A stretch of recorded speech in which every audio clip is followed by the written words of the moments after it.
বাংলাদেশের রাজনীতিতে প্রতিদিনই পরিবর্তন দেখা যাচ্ছে। নানানজন নানান রকম কথা বলছে, বিভিন্ন দল এক এক ফর্মে কথা বলতেছে। এই একটা বলছে, আবার সেখান থেকে পরিবর্তন করে ফেলছে। তো একটা জিনিস বোঝা যাচ্ছে যে রাজনৈতিক দলগুলো চাচ্ছে হয়তো একটা সুন্দর পরিস্থিতি হয়ে যাতে সামনে একটা নির্বাচন হতে পারে। এটা আপাত দৃষ্টিতে মনে হইতেছে। কেননা কখনো বিএনপি বলেছে, সম্প্রতি বলেছে যে এই মুহূর্তে যে ডিসেম্বরের মধ্যে নির্বাচন তাদের দাবি ছিল এবং না হলে তারা আন্দোলন করবে। পরক্ষণে তারা আবার বলছে যে না, এই মুহূর্তে কঠোর আন্দোলনে না যাওয়ার ইচ্ছা তাদের। তারা হয়তো এখন অন্যভাবে যে শান্তিপূর্ণ, মানে কত সুন্দরভাবে আগানো যায় এরকম ব্যাপার স্যাপার।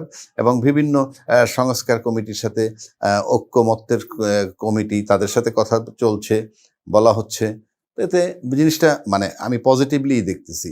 কিন্তু একটা জিনিস আমি লক্ষ্য করে দেখলাম যে বিগত 15 বৎসর যারা ক্ষমতায় ছিল সেই পতিত সরকার, মানে তারা যেভাবে বিএনপি মানে দলটার বিরুদ্ধে অপপ্রচার করেছে একেবারে টানা 15টা বছর। এটা কেন বলছি যে বিএনপিকে সামনে কিভাবে স্টেপগুলো নিতে হবে তার সম্পর্কে আমার ধারণা মতে একটা ধারণা দেওয়ার চেষ্টা করতেছি। সেটা আমি 15টা বছরই দেখেছি। যেমন হাসানুল্লাহ কিনু একটা মন্ত্রী ছিল, তার প্রতিদিন সকালই শুরু হইতো বেগম খালেদা জিয়া এবং তারেক জিয়াকে গালমন্দ করা থেকে, এবং সে ঘুমাইতে যাওয়ার পূর্বক্ষণ পর্যন্ত কন্টিনিউয়াসলি এই মা এবং ছেলেকে গালাগালি করত যাচ্ছে তাই ভাষায়।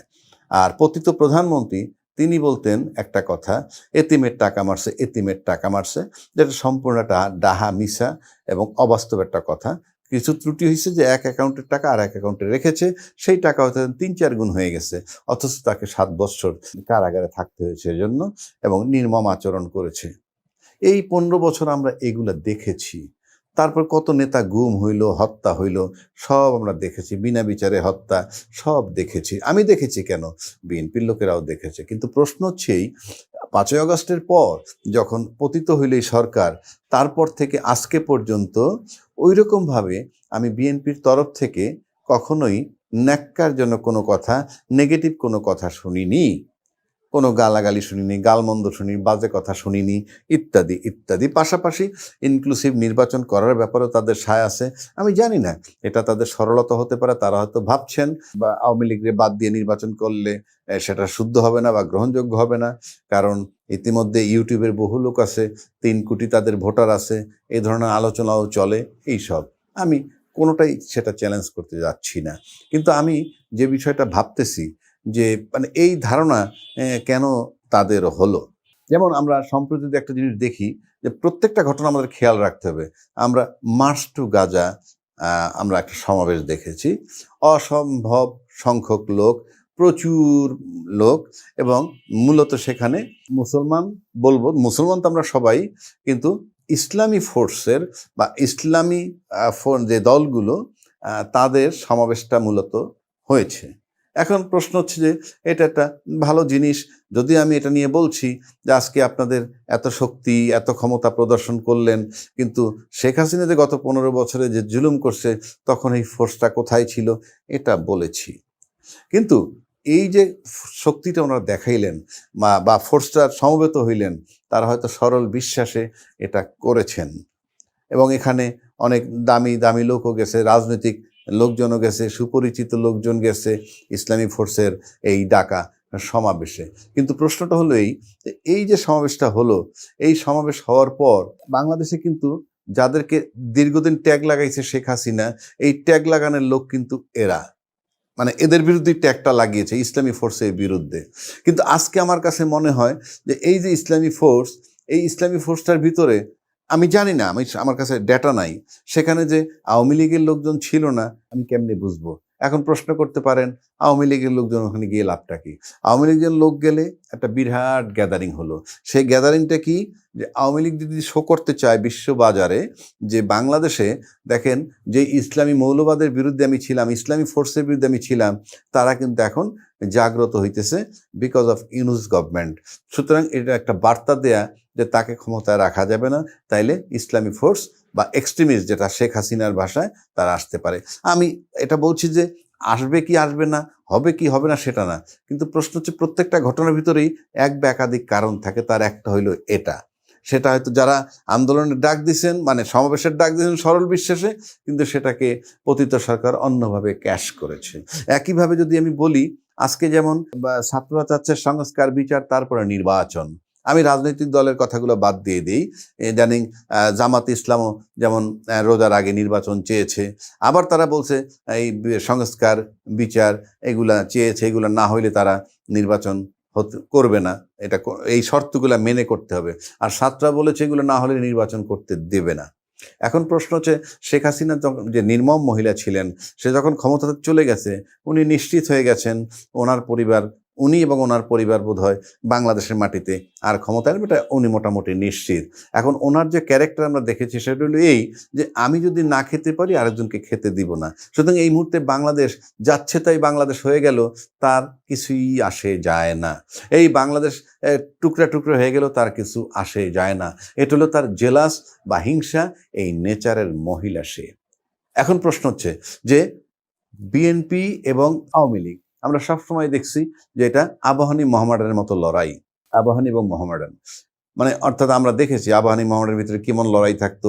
স্টেডিয়ামের গ্যালারিতে আবাহনীর আর লোক যদি হঠাৎ মোহামেডানের গ্যালারিতে বসে থাকতো আর কোনোভাবে প্রকাশ পাইতো, তাইলে যে কি পরিণতি হইতো, এরকম অর্থাৎ সাপ বেজি সম্পর্ক।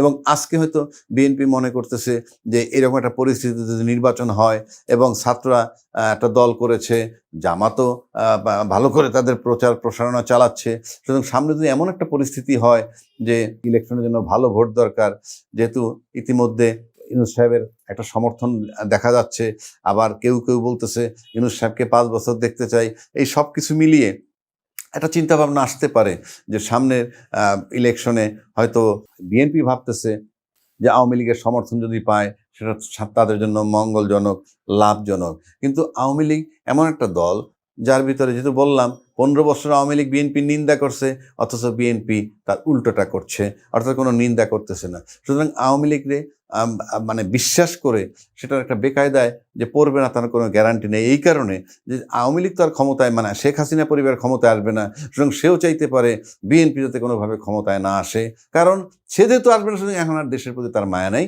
আমি নিশ্চিত করে বলতে পারি। তো সুতরাং আজকে যদি নির্বাচনী তফসিল দেয় ইউনূস সাহেব, আর কোনো কারণে যদি ছাত্ররা বা যারা নির্বাচন চায় না বা সংস্কার বিচারের আগে এরকম একটা পরিস্থিতি যদি আসে, তাহলে সেক্ষেত্রে তারা নির্বাচন বানচাল করার জন্য মাঠে নামে, সেক্ষেত্রে যদি এটা দেখে যে না, এই যে বানচাল করার জন্য নেমেছে, এটা করতে পারলে, এটা যদি ত্বরান্বিত করা যায়, তাহলে নির্বাচন যদি না হয়, অ্যাটলিস্ট বিএনপি ক্ষমতায় গেল না। যদি নির্বাচন বাতিল হয়ে যায়, সেক্ষেত্রে ছাত্র হয়তো জানবেও না, ছাত্র তাদের মতো আন্দোলন করবে, কিন্তু নেপথ্যে তারা এই আন্দোলনকে ত্বরান্বিত করার জন্য ছাত্রদের নলেজ ছাড়াই তাদের সাথে যোগ দিয়ে দিতে পারে এবং সেটা করতে পারে। এটা বলার পিছনে কারণ হলো এই, বিএনপিকে খুব সতর্কতার সাথে এগুতে হবে যে সামনে আওয়ামী লীগ যদি বিএনপি ভেবে থাকে তার বন্ধু, তাহলে সে বিশাল ভুল করবে। সুতরাং আমি মনে করি এটা অন্যভাবে চিন্তা করতে হবে। সেটা হইল, ছাত্ররা যেহেতু মাঠে আছে, তাদের সাথে সমন্বয়, অন্যান্য রাজনীতি দল আছে তাদের সাথে সমন্বয় করে সুন্দর সংস্কার, গ্রহণযোগ্য সংস্কার, তারপরে তো একটা নির্বাচন নিতে পারে, সেই দিকটায় যেতে হবে। কারণ শেখ হাসিনা বা তার পরিবারের কাছে কিংবা তার যারা দোসর, তাদের কাছে বাংলাদেশ নিয়ে বিন্দু মাত্র ফিলিংস নাই। তাদের যদি একটাই, তারা যখন যদি ফেরত না আসতে পারে ক্ষমতায়, বিএনপি যেতে পারুক কি না পারুক, নির্বাচন বাতিল হলেও তার লাভ, কারণ ইউনূস তো বইসই আছে এবং ইউনূস সাহেব চলে যাবে, এ ব্যাপারেও মোটামুটি তাদের আস্থা আছে। ইভেন সেই আস্থা বোধহয় শেখ হাসিনারও আছে। সুতরাং এমন একটা পরিস্থিতি চায় বিএনপি, যেহেতু তার কাছে মোহামেডানের মতো, আওয়ামী লীগ নিজে আবাহনী, যেহেতু এটা প্রতিষ্ঠাতা তারা ছিল, তার পরিবারের লোকজন, সুতরাং এইখান থেকে শেখ হাসিনা সরবে বলে আমার কাছে মনে হয় না। সুতরাং ছাত্র যদি মাঠে নামে এবং আওয়ামী লীগ যদি দেখে যে নির্বাচন বানচাল করতে পারলে জেদ মেটে তাদের যে বিএনপিকে আসতে দিলাম না, সেক্ষেত্রে ছাত্র হয়তো জানবেও না, কিন্তু তাদের আন্দোলনে যোগ দিয়ে দিবে। যেমনিভাবে ইসলামী দলগুলো যখন গাজার ইয়েতে পক্ষে একটা সমাবেশ ডাকছে, আমার ধারণা সেখানে আওয়ামী লীগের লোক ওখানে গেছে। কোন স্বার্থে? বিশ্বকে দেখানোর জন্য ইসলামী ফোর্স জাগ্রত হয়েছে। এইটাই হলো আওয়ামী লীগ।